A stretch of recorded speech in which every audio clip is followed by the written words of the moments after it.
We were sitting in a small corner cafe in Edinburgh, the cold Scottish wind swirling outside as if warning us about the dangers that lay ahead.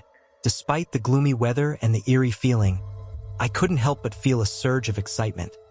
Maybe this adventure would uncover the mysteries hidden in the remote wilderness. I'm Jimmy, 28 years old, and leading expeditions to remote places has been my passion for years. This time, we were heading to a lesser-known part of northern Scotland, a remote wilderness where legend had it an ancient, forgotten site awaited. I'd stumbled upon it in an old text months ago, something about mysterious druidic rituals, and I was determined to see it for myself. Sitting across from me was Michael, the joker of our group. At 26, he was always ready to lighten the mood with his humor, although I could tell that even he was slightly uneasy about this trip. He loved filming our adventures and already had a good following on social media. On the surface, he seemed laid back, but this time, I could sense the tension in him. Jessica, on the other hand, was the brain of the team. At 27, she was an expert in history, symbology, and the occult. She was poring over a thick, old book filled with ancient druidic symbols and rituals. I could see the excitement in her eyes. This trip was what she lived for.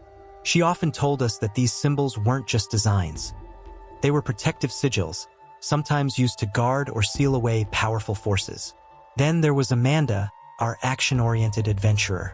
At 25, she was fearless, with a passion for climbing, hiking, and surviving in extreme conditions.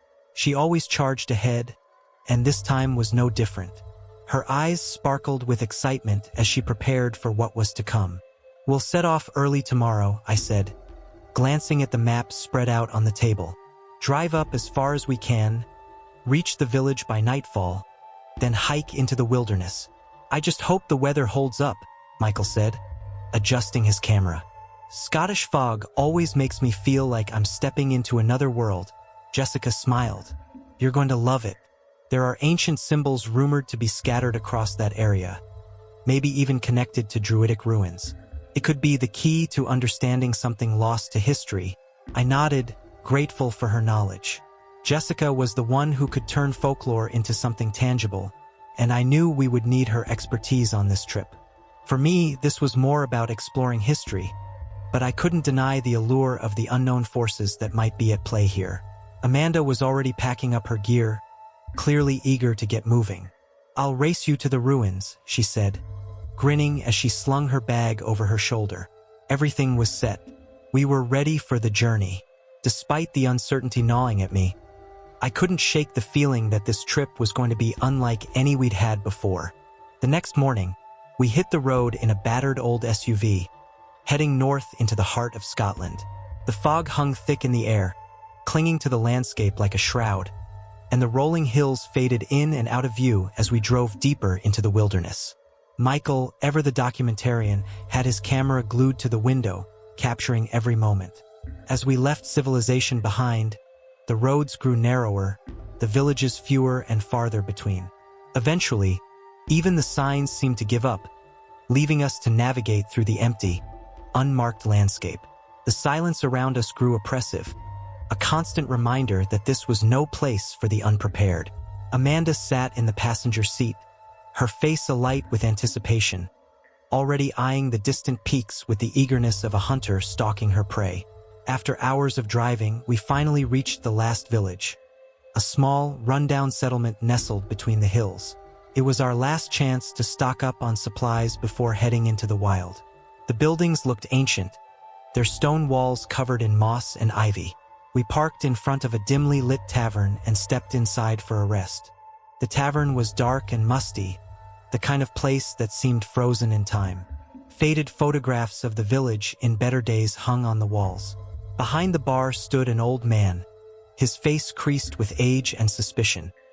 He watched us with narrowed eyes, as though he knew we didn't belong here. I ordered a few drinks and struck up a conversation with him, trying to ease the tension. But when I mentioned that we were planning to head into the northern wilderness to explore the ruins, his expression darkened immediately. "You need to be careful," he said in a low, gravelly voice. "That land, it doesn't belong to this world anymore." I forced a smile, trying to lighten the mood. We're just explorers. We won't cause any trouble. Don't worry, we'll be cautious." The old man wasn't convinced. He shook his head slowly, his eyes narrowing. "Many have gone there over the years.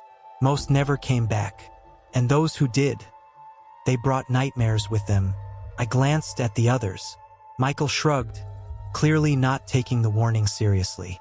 Amanda laughed it off, saying, "That's the thrill of it, isn't it? We wouldn't be here if it wasn't dangerous." But Jessica wasn't laughing. She leaned in close to me and whispered, "Maybe we should take this more seriously. There's a lot about this area that's still unknown. And not everything can be explained." I patted her on the shoulder, trying to reassure her. "Don't worry, Jess. Every adventure starts like this. We're prepared for whatever comes our way." The next morning, we packed up our gear and headed into the wilderness. The Scottish Highlands were as breathtaking as they were desolate, the landscape stretching out before us like a scene from another world. As we hiked deeper, the fog thickened, obscuring the path ahead and leaving us feeling more isolated with each step. Jessica kept her eyes on the map, occasionally stopping to study the ground where strange stones lay scattered. Some of the stones had faint markings on them. "Symbols," Jessica said, "that might have been part of ancient rituals." Michael was busy filming the eerie landscape, occasionally stopping to capture a particularly interesting shot. Suddenly, Amanda spoke up, her voice tinged with confusion. "My compass isn't working." I looked over at her compass, watching as the needle spun wildly, refusing to settle on a direction. "That's not possible," I muttered, taking out my own compass and finding it doing the same thing. "There's no magnetic field strong enough out here to cause this." Jessica furrowed her brow, studying the map again. "Maybe we're near something that's interfering with the natural order." I glanced at her, unease creeping into my mind. "You mean something unnatural?" She nodded, not looking up from the map. "Possibly. There's a ruin up ahead, a place where we can set up camp for the night. We should head there." By late afternoon, we reached the ruin, a crumbling stone building that looked like it had been abandoned for centuries. The walls were cracked and broken, ivy and moss creeping over the stone, and the windows had long since shattered. This place felt forgotten, swallowed by time. We decided to make camp inside one of the more intact rooms. Michael filmed the decaying walls while Amanda checked our gear, and I worked on getting a fire going. Jessica, as always, was engrossed in her research, examining the strange markings etched into the walls. As darkness fell, the temperature dropped sharply. We gathered around the fire, talking quietly about the day's hike and the strange occurrences we had already encountered. "This place feels different, doesn't it?" Amanda said, breaking the silence. "Like it's holding its breath, waiting for something to happen." I was about to respond when a soft sound caught my attention. Footsteps, faint but unmistakable. I froze, listening intently. "You hear that?" I whispered, reaching for my flashlight. The others stopped talking, listening to the faint sound of movement just outside the ruin. Michael tried to brush it off. "It's probably just the wind," but Jessica wasn't convinced. She looked around nervously. "It didn't sound like the wind." I stood up, shining my flashlight toward the broken windows, but there was nothing there, just the dense fog pressing in from all sides. "Maybe it's just our imagination," I said, though deep down, I wasn't so sure. The night dragged on in the abandoned ruin, with the fire's flickering light casting long, twisted shadows on the crumbling stone walls. I couldn't shake the feeling that something was watching us from the thick fog that had settled outside. Every so often, I'd hear faint sounds, footsteps, whispers, the creaking of ancient wood, but when I turned to look, there was nothing there. The others felt it too. Michael sat by the fire, fidgeting with his camera, occasionally pointing it toward the darkened corners of the room, as though expecting something to jump out at any moment.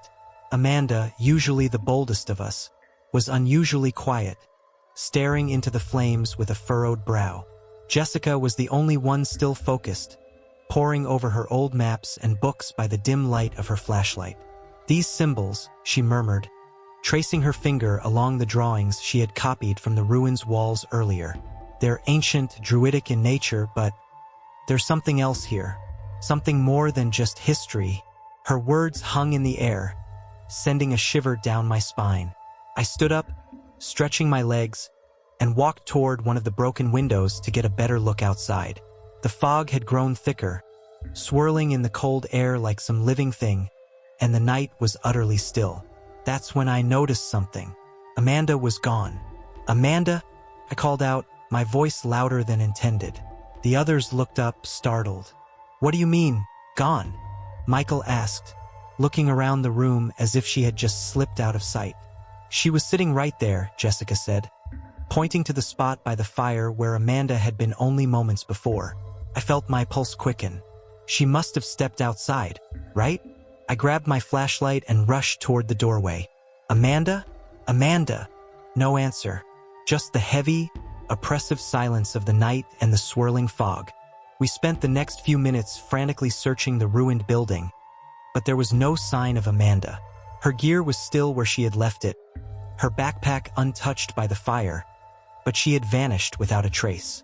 The only possible explanation was that she had wandered outside. "We have to find her," I said, my voice barely steady. "She couldn't have gone far." Jessica was already gathering her things, her face pale. "We need to be careful. Something's not right about this place." Michael grabbed his camera and turned on the light attached to it. "I'll document everything, just in case. Just in case something happens." I wasn't sure if his filming was more for evidence or to comfort himself, but I didn't argue. We headed outside into the thick fog, our flashlights cutting weak beams of light through the swirling mist. "Amanda!" I called again, louder this time. The sound of my voice seemed to disappear into the fog, swallowed up by the eerie quiet of the wilderness.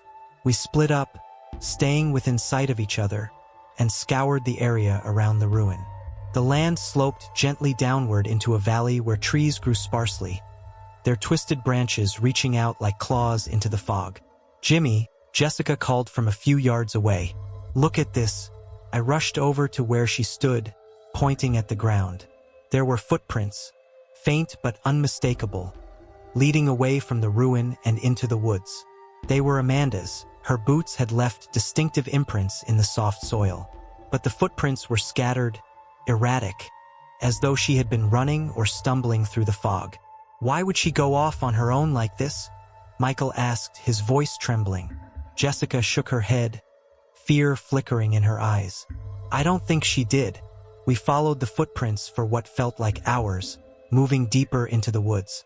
The fog only grew thicker, and the trees became denser, their twisted branches forming a canopy above us that blocked out the moonlight. My heart pounded in my chest, and every step felt heavier, as though something was pulling us deeper into the unknown. "Amanda, can you hear us?" I shouted into the mist, but the only response was the eerie, unnatural silence. Suddenly, the footprints stopped. Just like that, they disappeared. Jessica knelt down, inspecting the ground where the last print was visible. "This doesn't make sense. There's no sign of a struggle, no evidence that she turned back. It's like she just vanished. Or like something took her," Michael muttered under his breath. I stared into the darkness ahead, my flashlight flickering in the thick fog. My gut told me that something wasn't right.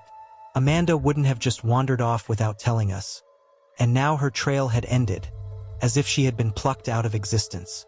"We should head back," Jessica suggested, her voice laced with anxiety. "We need to regroup, figure out what's going on before it gets worse." I nodded, but just as we turned to retrace our steps, I heard it again. But they weren't Amanda's. These were light, almost playful, like the sound of a child running barefoot through the woods. The hairs on the back of my neck stood up, and I felt my blood run cold. "Did you hear that?" I whispered. Jessica and Michael froze, listening. The footsteps continued, circling around us, just beyond the reach of our flashlights. I felt a deep, primal fear building in my chest, like we were being hunted by something we couldn't see. "What the hell is that?" Michael whispered, his voice barely audible. Before any of us could move, the footsteps stopped, and the silence that followed was even more terrifying than the noise. Whatever had been watching us was now gone, leaving us alone in the fog. We hurried back to the ruin, our breaths coming in short, panicked gasps. The weight of Amanda's disappearance and the strange, unexplainable phenomena around us was starting to take its toll. By the time we reached the ruin, the fire had almost gone out, leaving the interior cold and dark. Jessica collapsed onto the ground, her hands shaking. This isn't normal. We're dealing with something far beyond what we understand. Michael leaned against the wall, his camera still rolling but his expression grim. I just want to get out of here. Couldn't blame him. The fear was gnawing at all of us. But I couldn't shake the feeling that leaving now, without understanding what had happened to Amanda, would be a mistake. We needed answers. Jessica pulled out her book and started frantically flipping through the pages. The symbols, the ones we found on the walls, they're protective, but they also suggest something else, something ancient and hidden. I crouched next to her, glancing at the pages she had opened. There were illustrations of ancient druidic rituals, markings similar to the ones we had found on the stones outside. These symbols could be related to some kind of boundary or barrier, she explained, her voice trembling. Something designed to keep things in or keep things out. You mean like a boundary between worlds? Michael asked, his voice shaky. Jessica nodded. It's possible. We might have crossed into something we weren't meant to. Night fell completely, and the ruin became even more oppressive. The fog outside pressed against the broken windows, thick and impenetrable. We huddled near the fire, all of us on edge, waiting for something to happen. Every creak of the old stone walls, every gust of wind outside sent a jolt of fear through us. At one point, I thought I saw movement outside, a figure darting through the fog, but when I shone my flashlight in that direction, there was nothing there, just the endless, suffocating mist. We took turns staying awake, keeping watch in case Amanda returned or something else came for us. But as the hours dragged on, it became clear that sleep wouldn't come easily. Sitting by the fire, I couldn't shake the feeling that we had stirred something ancient and dangerous, something that had been waiting for centuries to be discovered. And now, whatever it was watching us, waiting. I could see the fear in Jessica's eyes, in the way Michael clutched his camera like it was his last connection to the real world. We were all thinking the same thing. We weren't alone. The fire crackled weakly in the ruined building as we huddled together, the oppressive atmosphere weighing heavily on us. Every so often, I would glance toward the door, half expecting Amanda to walk in, brushing off our worry with her usual carefree attitude. But she didn't. She was still out there, somewhere in the mist, and we had no idea how to find her. Jessica was focused, though her usual calm demeanor was beginning to crack. Her eyes flickered back and forth between the book of symbols she had been studying and the drawings on the ruin's walls. Her fingers traced the patterns etched into the stone, the ancient markings glowing faintly in the flickering firelight. "We've missed something," she muttered to herself, flipping through the pages of her book. "These symbols aren't just decorative. They're part of something bigger." Michael, who had been nervously pacing, finally sat down beside her, looking over her shoulder. "What do you mean? Are we dealing with some kind of magic or what?" Jessica didn't look up. "Not magic, at least not in the way you're thinking. These symbols are part of a ritual, something ancient, meant to protect or contain something powerful." I leaned in closer, trying to make sense of what she was saying. "So what exactly are we dealing with? Is this place cursed?" Jessica shook her head. "It's not a curse. I think it's a boundary, a kind of barrier. The symbols on the walls, they're not here to keep us out. They're here to keep something else in." The weight of her words hit us like a punch. If these symbols were designed to contain something, then we had possibly unleashed it by coming here. The wind outside began to howl, shaking the ruin's fragile walls. I shivered, not just from the cold but from the growing sense of dread gnawing at me. Jessica's words repeated in my mind, something meant to be kept in. What had we stumbled upon? Suddenly, a loud crash echoed from outside, followed by the unmistakable sound of footsteps. Heavy, deliberate, and getting closer. We all froze, listening in terror as the footsteps stopped just outside the door. I grabbed my flashlight and gestured for the others to stay back. Slowly, I approached the door, my heart pounding in my chest. The light from the fire flickered as I opened the door a crack and shone my flashlight into the fog. The beam cut through the mist, but there was nothing there, just the swirling fog and the eerie stillness of the night. "See anything?" Michael whispered, his voice trembling. I shook my head, closing the door and locking it. "No, but something's out there." Jessica bit her lip, her brow furrowed in concentration. "I think we triggered something when we crossed into this area. The symbols might be connected to the land itself. It's as if this place is waking up after being dormant for centuries." "Waking up?" Michael looked horrified. "What the hell does that mean?" "I'm not sure," she admitted, "but I don't think we're alone anymore. We've disturbed something ancient, something that has been waiting." As the night dragged on, strange phenomena began to occur. At first, it was subtle, small changes in the air, like the feeling of being watched, or whispers that seemed to drift through the wind. But soon, it became more tangible. Michael checked his watch and frowned. "This can't be right. My watch stopped hours ago." I looked at my own watch, and sure enough, it was doing the same thing, frozen in time. Yet outside, the moon hung low in the sky, as if time itself had slowed to a crawl. "I've seen this before in stories about time anomalies," Jessica said, her voice strained. "It's as if the boundary we crossed is affecting not just the space around us but time itself." I felt a cold knot form in my stomach. Time was no longer our ally. It was becoming another enemy in this twisted reality. "Can we reverse it? Get back to normal?" I asked, my voice barely a whisper. Jessica looked uncertain. "If we can figure out how to interact with these symbols, maybe. But we're running out of time. Or at least time as we understand it." Later that night, something even stranger happened. The ambient noises of the wilderness, the wind, the rustling of leaves, even our own movements, seemed to vanish. There was no sound at all, just a heavy, oppressive silence that pressed down on us like a physical force. "Why can't I hear anything?" Michael asked, his eyes wide with fear. I tapped my flashlight against the ground. Nothing. No sound at all. "It's not just us," Jessica whispered, her voice barely audible. "The sound. It's being swallowed up by something." We stood there, paralyzed by the overwhelming silence. Every instinct in me screamed that something was deeply wrong.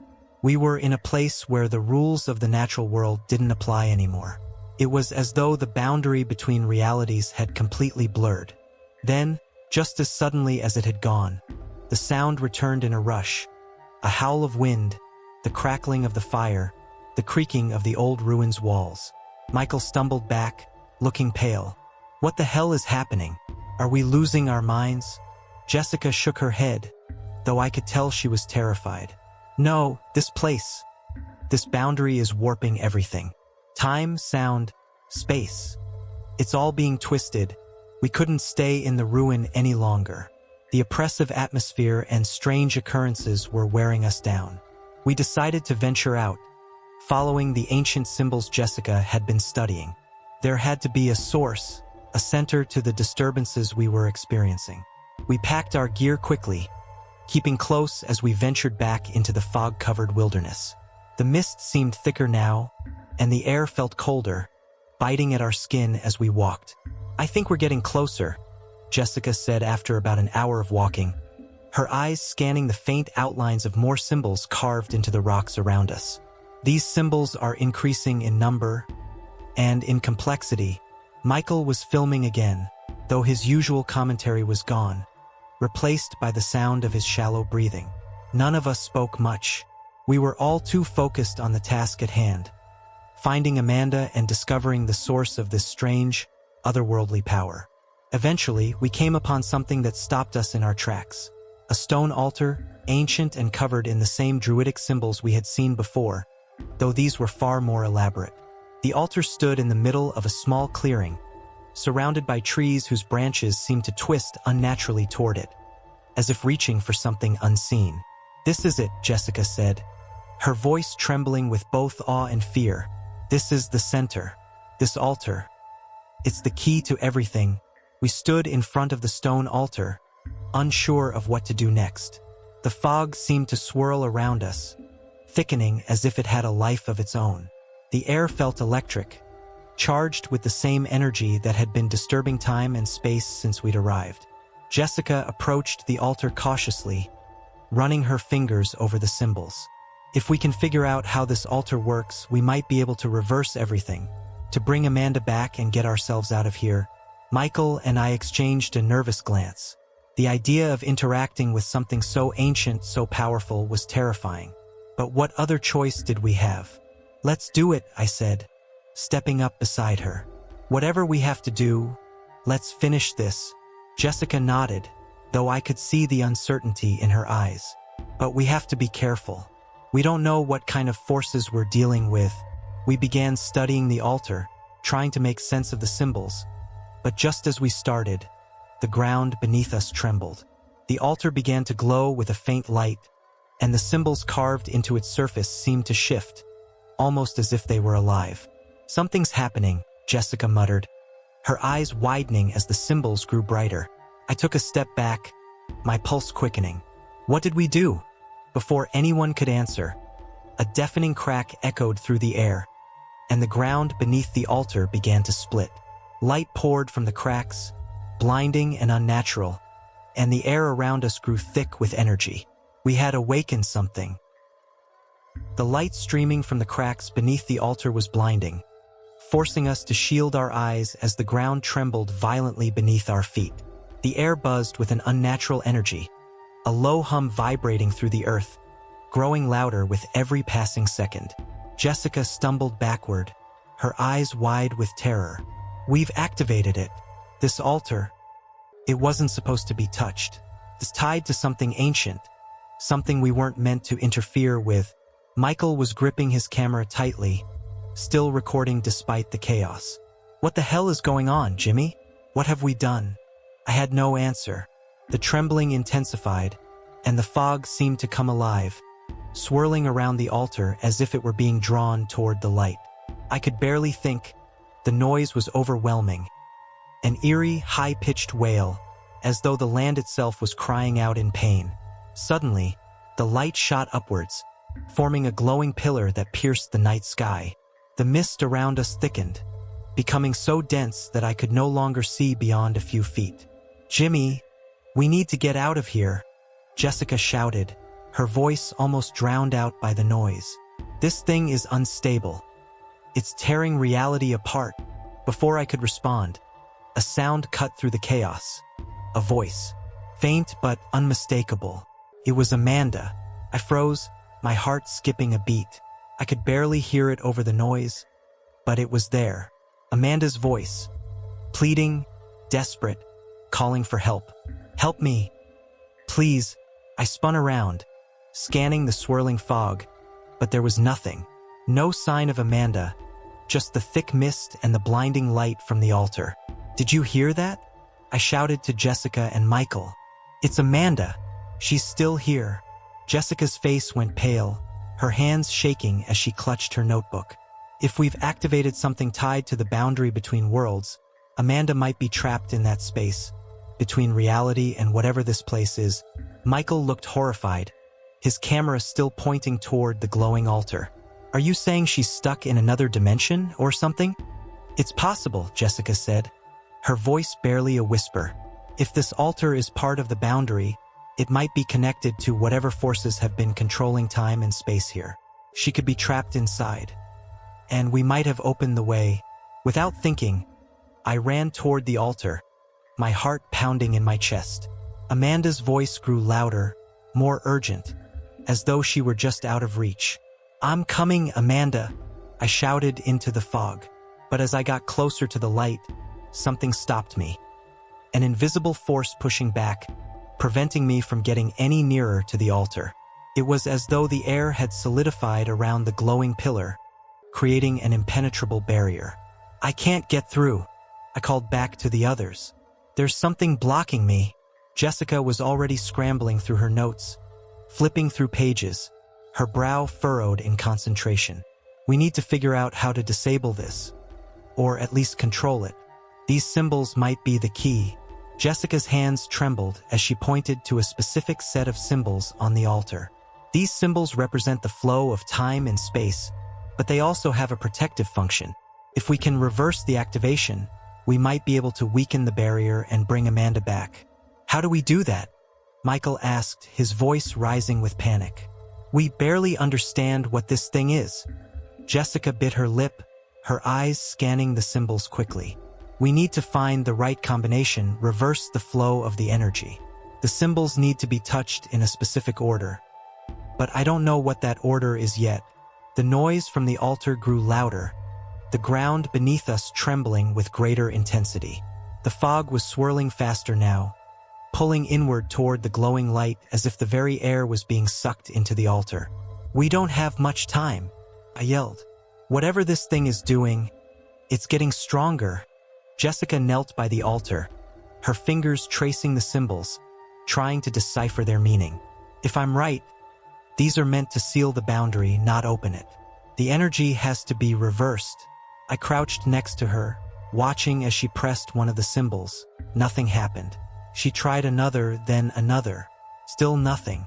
Come on, Michael shouted, his voice tinged with desperation. Do something. Suddenly, the symbols on the altar began to glow. Faintly at first, then brighter. Jessica gasped, her eyes widening. It's working. The flow of energy is changing. The light from the altar flickered, and the force holding me back began to weaken. I could feel it. The air was no longer as solid, the barrier was thinning. With the barrier weakening, I moved closer to the altar. The light had shifted from a blinding white to a softer, more muted glow, and through the fog, I could see faint outlines of figures, shadows moving within the light. One of them was Amanda. She stood there, her face pale, eyes wide with fear, her hand outstretched toward me. Jimmy, help me. Amanda! I reached out, but my hand passed through her as if she were made of mist. I felt my stomach drop. This wasn't Amanda, not the way I remembered her. She was a shadow, a figure trapped in the space between worlds. Her form flickered, like a weak signal on a dying screen. We're almost there, Jessica said, her voice shaking with determination. Just a little more. She pressed the final symbol on the altar, and a powerful surge of energy erupted from the ground. The light around Amanda grew brighter, more focused, and for a moment, she seemed solid, real. I reached out again, and this time I felt something. Her hand, cold and trembling. Jimmy, she whispered, her voice barely audible. It's so cold. I gripped her hand tightly, pulling her toward me. Hold on, Amanda. We're getting you out of here. The light around us flickered again, and suddenly, Amanda was ripped from my grasp, disappearing back into the fog. I stumbled forward, my heart racing, desperate to pull her back, but the barrier had returned, stronger this time. She's still trapped, I gasped, turning to Jessica. What now? Jessica's face was pale, her eyes filled with panic. We've disrupted the flow, but something's wrong. The altar is fighting back. There's too much power here. It's as if the energy is being drawn from somewhere deeper, from whatever this boundary was meant to contain. We have to make a choice, I said, my voice thick with emotion. We can either keep trying to pull her out, or we need to shut this thing down before it consumes all of us. Jessica hesitated, her gaze shifting from the glowing symbols to me, then back to the altar. If we try to bring her back again, we might be caught in the collapse. But if we don't, she's lost forever. Michael, standing on the edge of the clearing, looked torn, his hands shaking. We can't leave her here, Jimmy. We can't. I took a deep breath, my mind racing. The fog was swirling faster, the light growing dimmer, but Amanda's voice was still there, faint but present. I'm going in, I said, stepping forward. Jessica grabbed my arm, her eyes wide with fear. No, you'll be trapped too. There has to be another way. I won't leave her behind, I said firmly. We started this together and we're ending it together. Before anyone could stop me, I stepped into the light. The moment I crossed into the light, the world around me shifted. The fog dissipated, replaced by a strange, otherworldly landscape, dark, featureless, with no horizon or sky. It was like standing in a void, a place that didn't exist in our reality. And there, standing in front of me, was Amanda. She looked different now, pale, translucent, like a ghost caught between two worlds. Her eyes were wide, filled with fear, but there was something else there too, something dark and hollow. "Jimmy," her voice was soft, distant. "Why are you here?" "I came to bring you back," I said, reaching for her again. She shook her head, her form flickering like a dying flame. "You shouldn't have come. It's too late. It's too strong." "What is?" I asked, stepping closer. "What's holding you here?" Amanda's gaze shifted beyond me to something I couldn't see. "It's not just a boundary. It's a prison. And whatever's inside, it's waking up." Before I could respond, the ground beneath me trembled again, and a low, rumbling growl filled the air. The darkness around us began to move, shadows twisting and writhing like living things, coiling toward the light. "Go, Jimmy," Amanda said, her voice suddenly urgent. "Get out before it takes you too." "I'm not leaving you," I shouted, but as I reached for her, her form flickered again, becoming more translucent. "Go!" she screamed, her voice echoing in the void.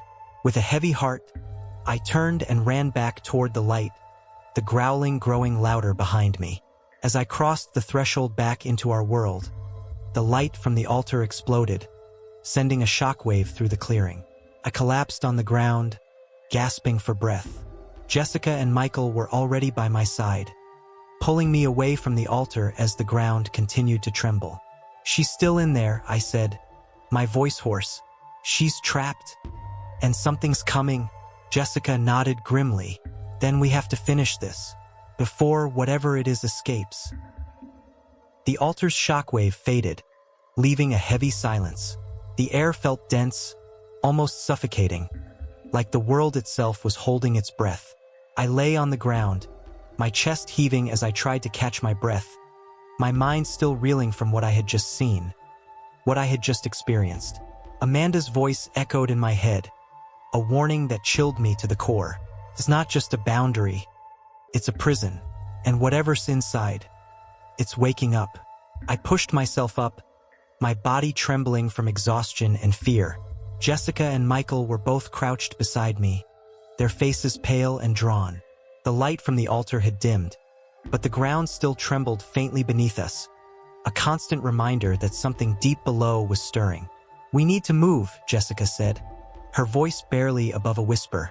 "This place, it's becoming unstable." I nodded, my throat dry. "We can't leave Amanda in there." Michael looked at me, his eyes wide with fear. "Jimmy, we barely got you out. If you go back in, you might not make it out again." "I know," I said, forcing myself to my feet. "But we don't have a choice. If whatever's inside that boundary breaks free, we're all done for. We need to stop this." Jessica bit her lip, glancing back at the altar. "I think we can disrupt the flow of energy again. If we can find a way to shut down the altar completely, maybe we can seal the boundary and keep whatever's inside from getting out." "But how?" Michael asked, his voice shaking. "We don't even know what we're dealing with." I looked around the clearing, my mind racing. The fog had thickened again, swirling around us like a living thing, but it was no longer just mist. It felt heavier, darker, as if it were infused with the very essence of the thing trying to break free. "We have to figure it out fast," I said, my voice grim, "before it's too late." As we regrouped, Jessica knelt beside the altar again, her fingers tracing the now glowing symbols with a desperate intensity. Her eyes darted between her notebook and the markings, trying to decipher the ancient language that held the key to either our salvation or our doom. "These symbols are more than just protective sigils," she muttered under her breath. "They're connected to the altar's power source. If we can break the connection, disrupt the energy flow, we can shut this thing down." Michael paced nervously behind us, the light on his camera flickering as he recorded everything. "And what about Amanda? If we shut this down, will we lose her for good?" Jessica didn't answer right away. Her face was tense, and I could see the weight of the decision pressing down on her.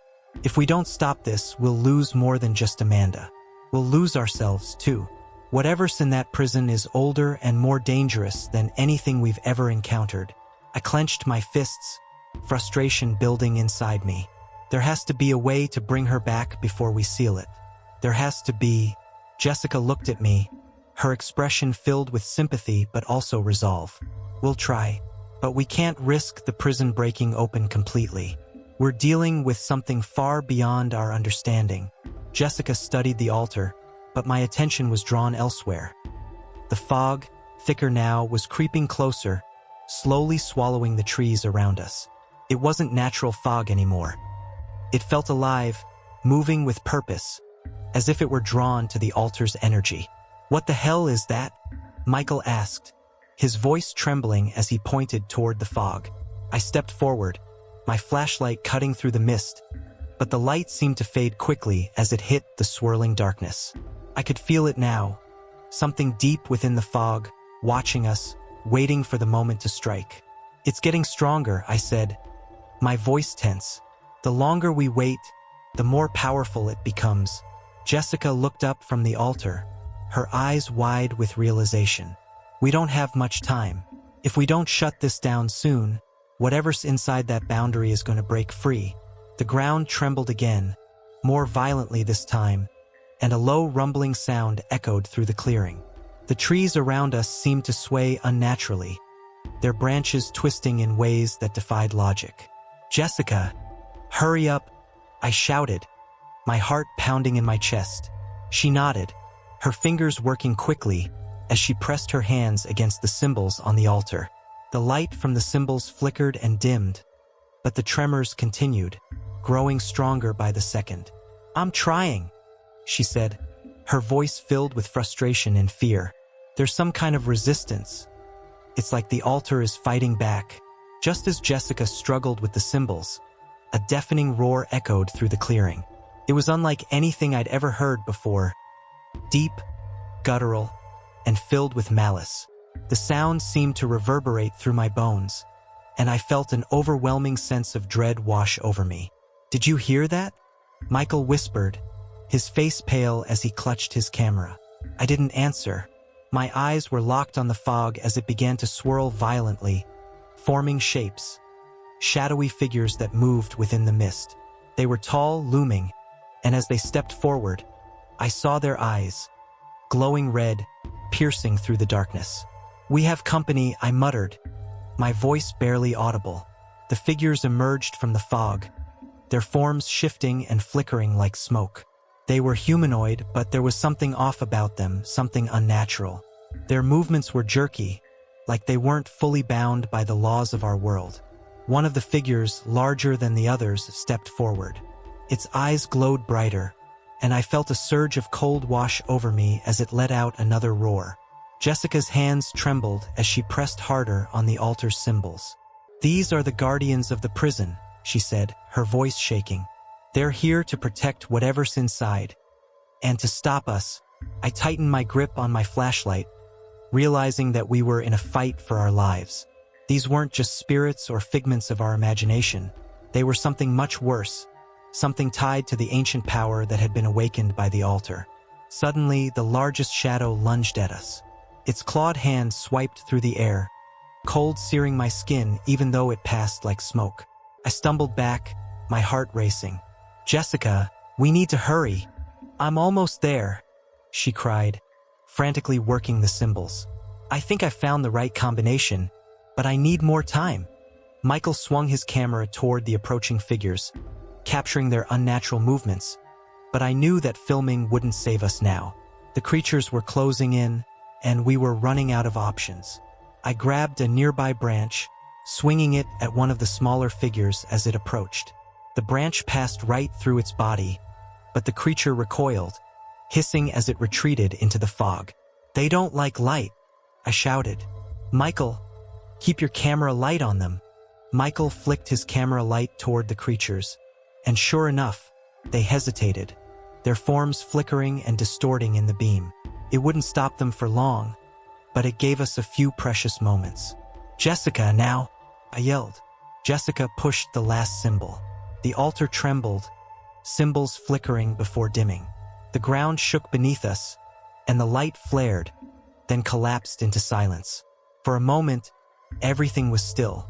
The fog stopped moving, the shadowy figures froze in place, and the air was filled with an eerie calm. Then, with a sudden surge of energy, the altar cracked. The light flickered one last time before fading into darkness, and the shadowy figures let out a bone-chilling wail before dissolving into the mist. The fog lifted, the air clearing around us as the tremors subsided. The connection to the prison, the boundary, had been severed. We had won. But as I looked toward the altar, my heart sank. Amanda's voice was gone. The glowing symbols had disappeared, and with them so had any trace of the world beyond. The silence that followed was heavy with loss. Jessica slumped to the ground, her face pale and exhausted. Michael lowered his camera, his hands shaking. "We did it," I muttered, though the words felt hollow. Jessica looked up at me, her eyes filled with sorrow. But at what cost? I didn't have an answer. Amanda was gone, lost to the prison that we had barely managed to close. Whatever ancient force we had unleashed was sealed away again, but the price we had paid was too high. As the first rays of sunlight broke through the mist, I realized that this place would never be the same. The prison had been closed, but the echoes of its power remained, haunting the land. We gathered our things, barely speaking as we prepared to leave. The weight of everything that had happened hung over us like a shadow, a constant reminder of the dangers we had faced. As we left the clearing, I cast one last look back at the altar. The ground was cracked, the stone broken, but I could still feel its presence, the power that had once been contained there.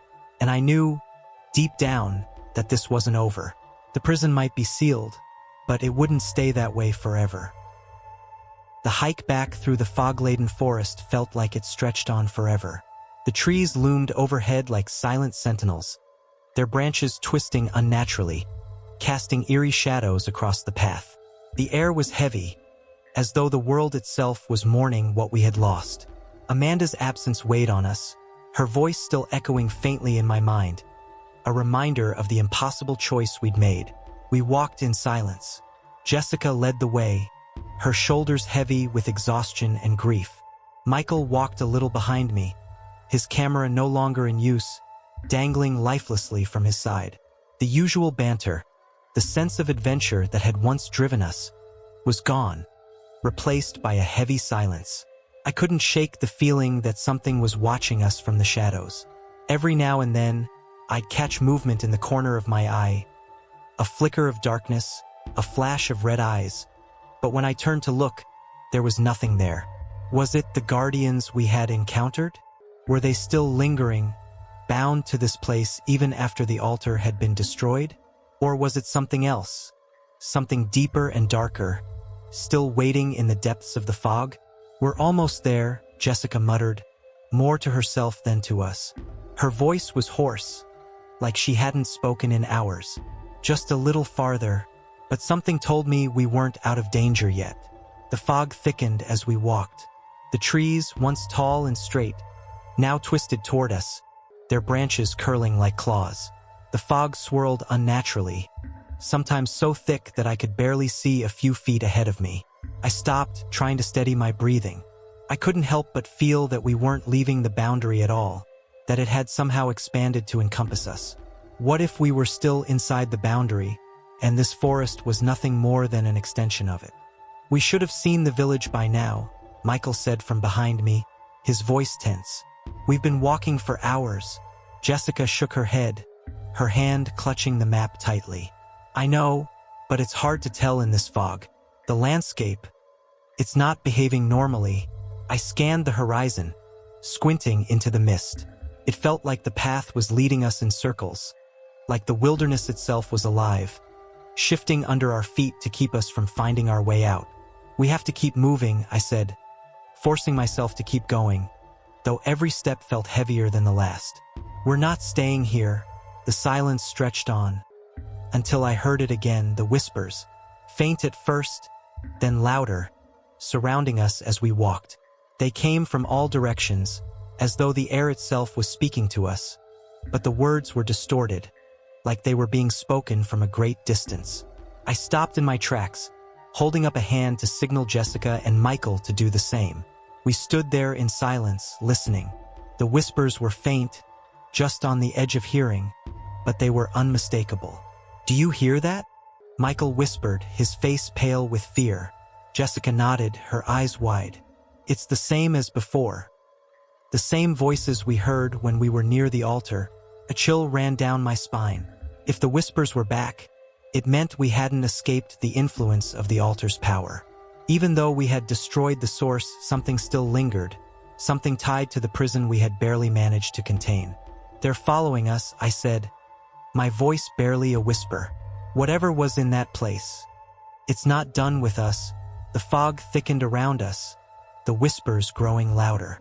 I could almost make out words now, though they were still distorted, like they were being spoken through water.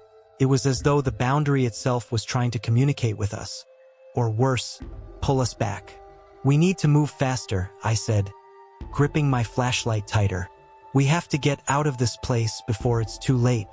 As we quickened our pace, the path ahead began to break apart. The ground became uneven, rocks and tree roots jutting out at awkward angles, making it difficult to walk without stumbling. The forest seemed to close in on us, the trees pressing together like a living wall, forcing us to weave through narrow gaps. Jessica stumbled over a root, nearly falling before I caught her.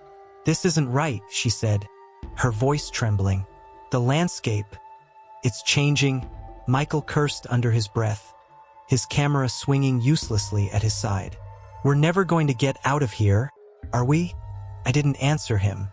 The truth was, I wasn't sure anymore. Every step felt like we were walking deeper into the wilderness, not out of it. The fog, the twisted trees, the shifting ground. It all felt like a trap, pulling us further into the heart of the boundary. "We have to keep going," I said, trying to muster some confidence. "We can't stop now." But deep down, I was starting to lose hope. Suddenly, through the thick fog, I saw a figure. Someone was standing just off the path, barely visible.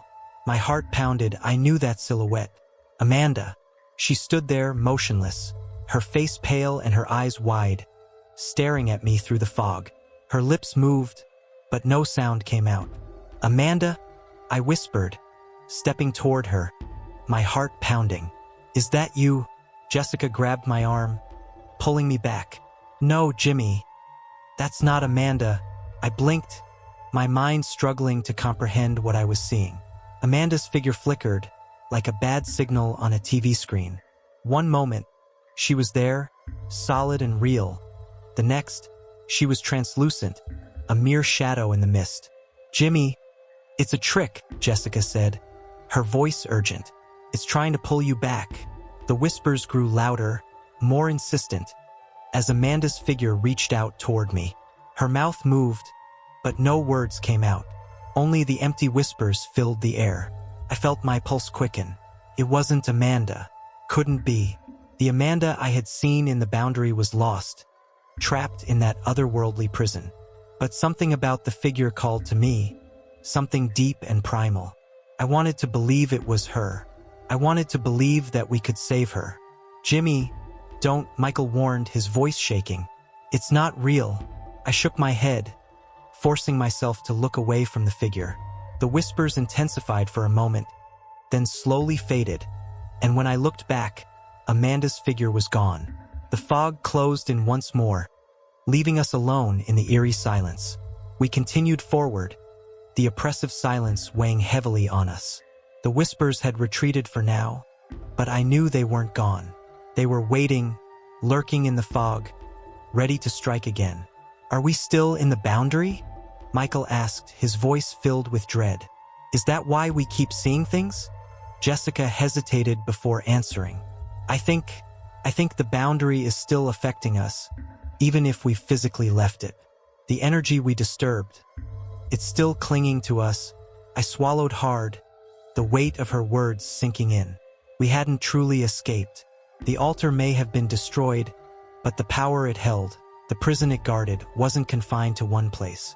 It had seeped into the land, into us, and it wasn't letting go.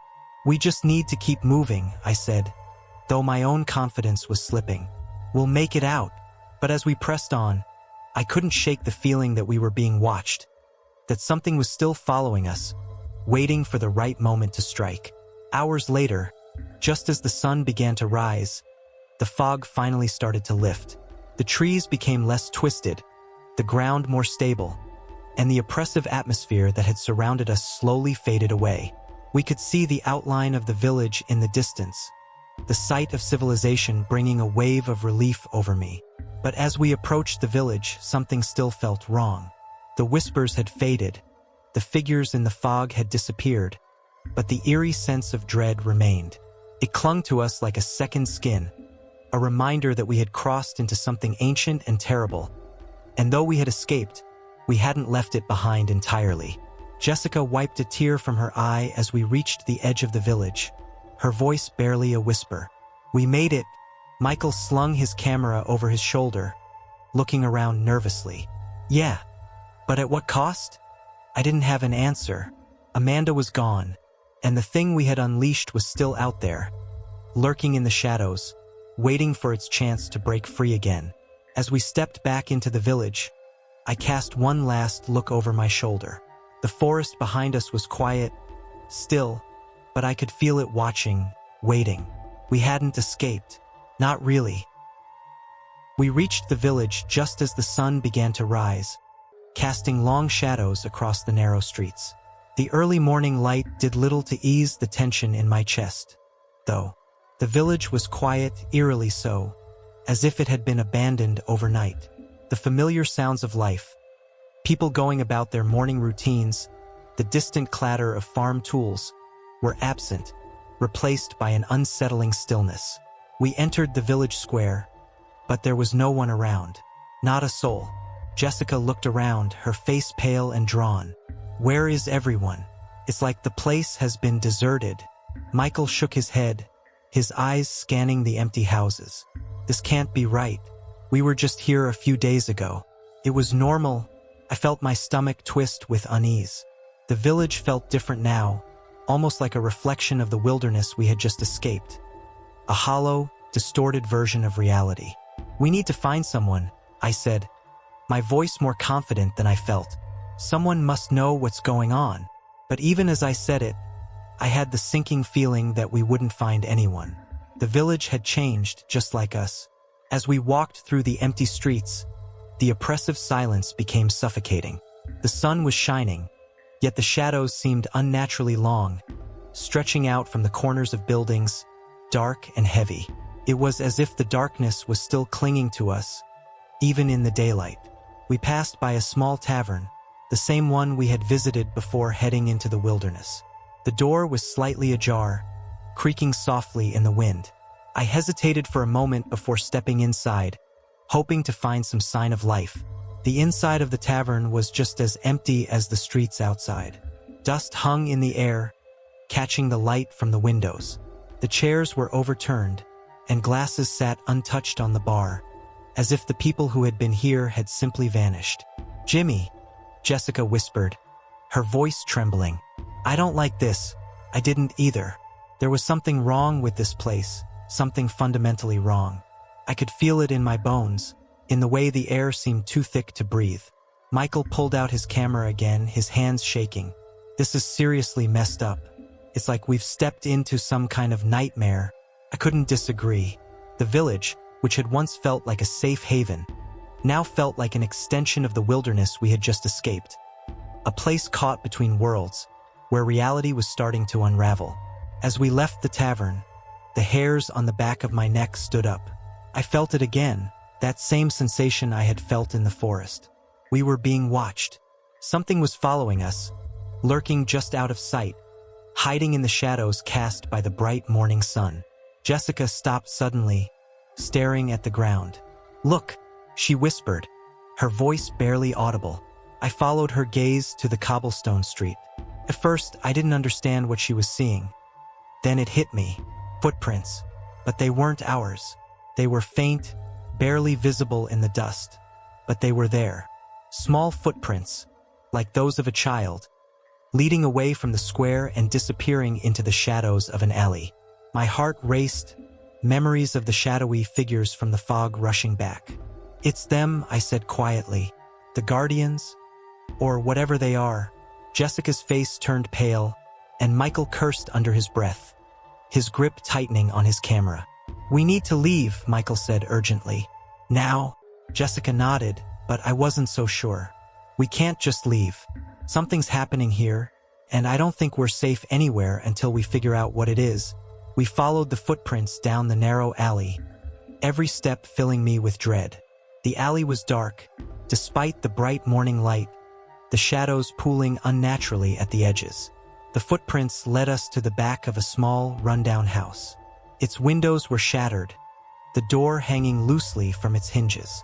Without a word, we stepped inside. The interior was worse than the tavern. Dust covered everything, and the furniture was broken and decayed. But there was something else, something far more disturbing. On the wall, written in dark, jagged letters, was a message. The writing was crude, almost childlike, but the meaning was clear.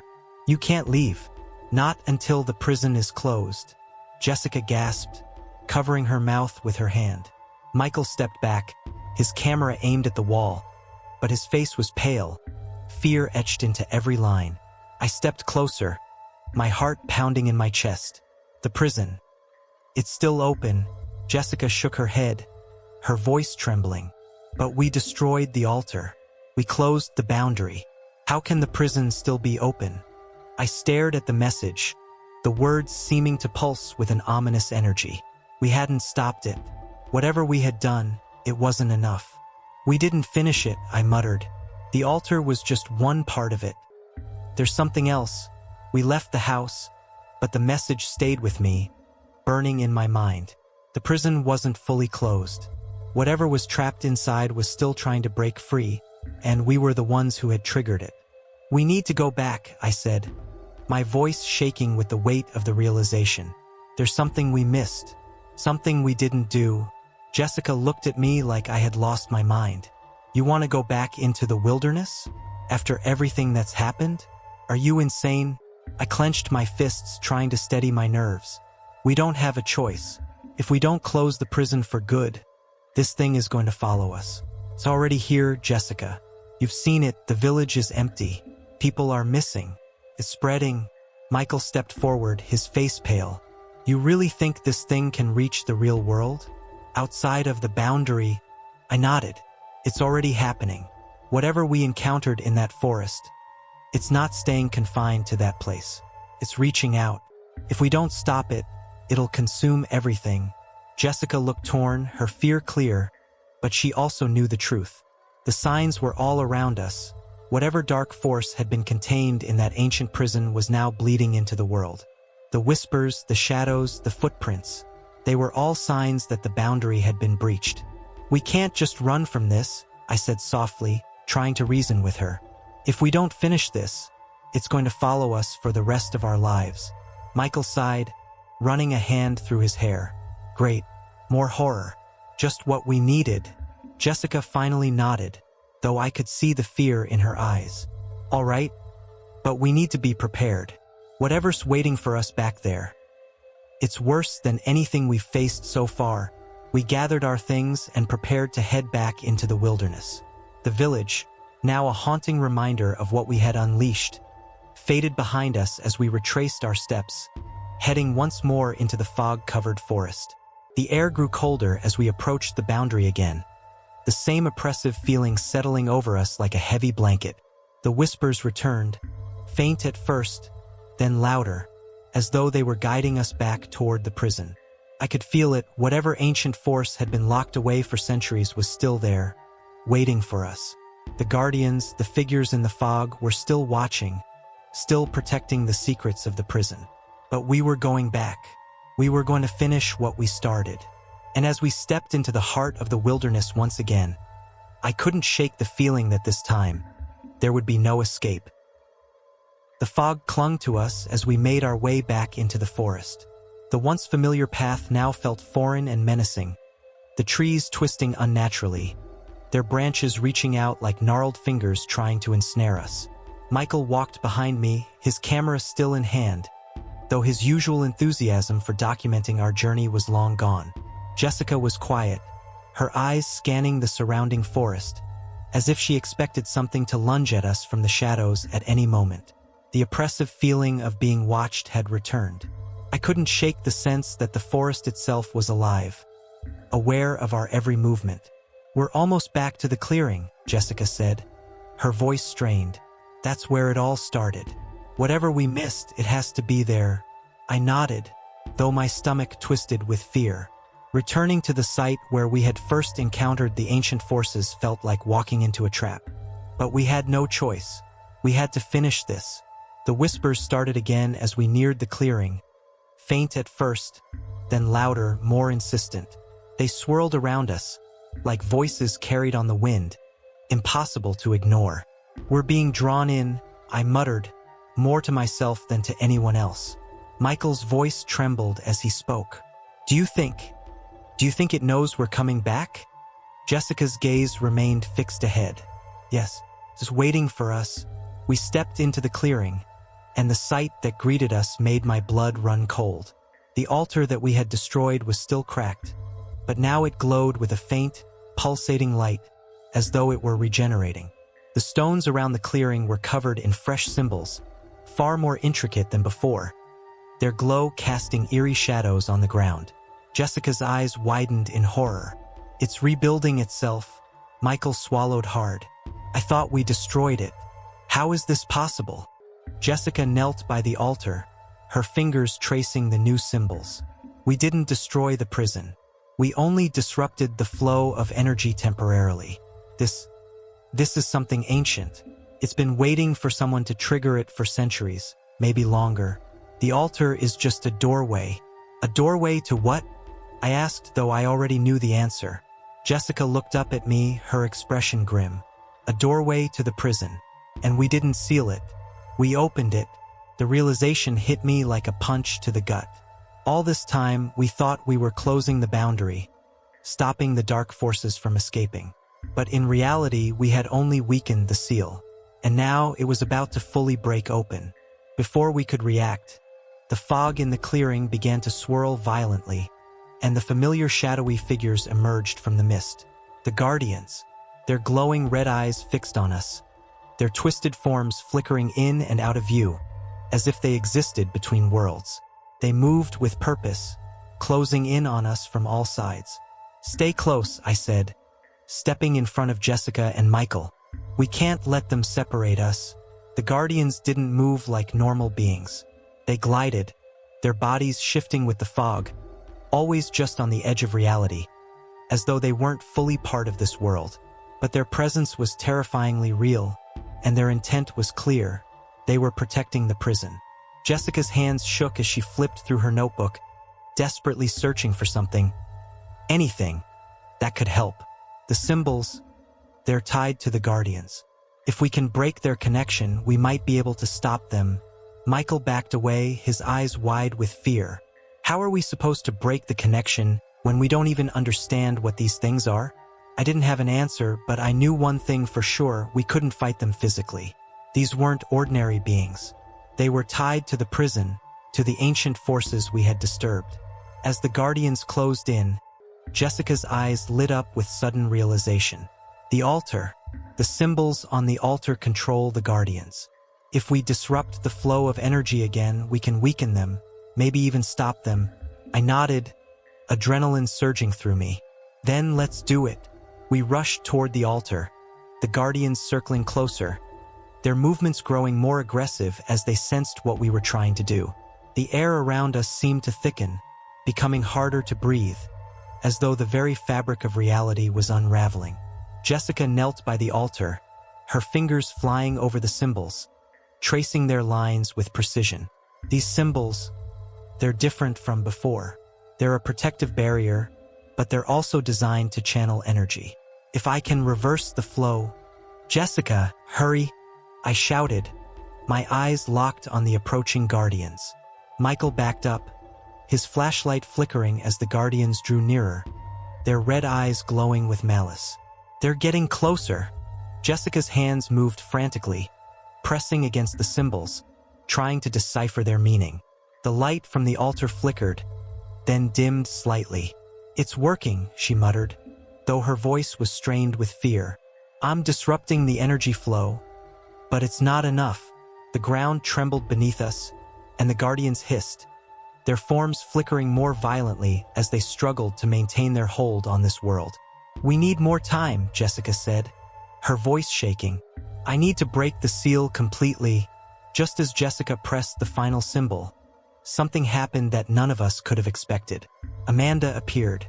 Her figure materialized in the fog, just as she had when I had crossed into the boundary before. She looked the same, pale, translucent, but undeniably Amanda. "Amanda?" I whispered, my heart pounding. "Is it really you?" Her eyes were wide with fear, but her voice was calm, almost resigned. "Jimmy, you have to stop. You don't understand what you're dealing with." Jessica froze, her hand hovering over the altar. "Amanda, what do you mean?" "We're trying to close the prison, to stop whatever's inside from breaking free." Amanda shook her head slowly, her voice filled with sorrow. "You can't close it. The prison wasn't meant to be sealed by human hands. It was created by something far older than we can comprehend. And by touching it, you've already let it in." A chill ran down my spine. "Let what in?" Amanda's form flickered, her voice growing fainter. "The thing that was imprisoned, it's not just a force, it's a living entity. And now, it's part of you."